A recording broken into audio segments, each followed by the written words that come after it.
Hello everyone, welcome back to our tutorial. In this video, I'm going to show you how to add overlay in Capcut PC or mobile. To do that, first open your Capcut app and then tap on the plus symbol to create a new project.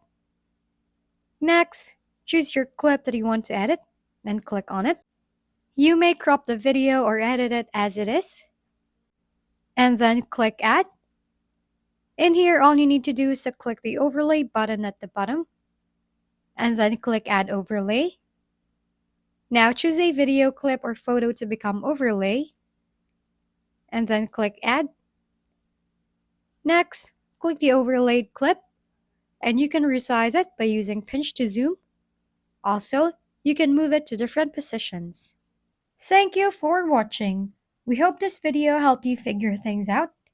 If we've been helpful, kindly give us a thumbs up and don't forget to hit the subscribe and bell button for more contents. For any questions and suggestions, comment down below.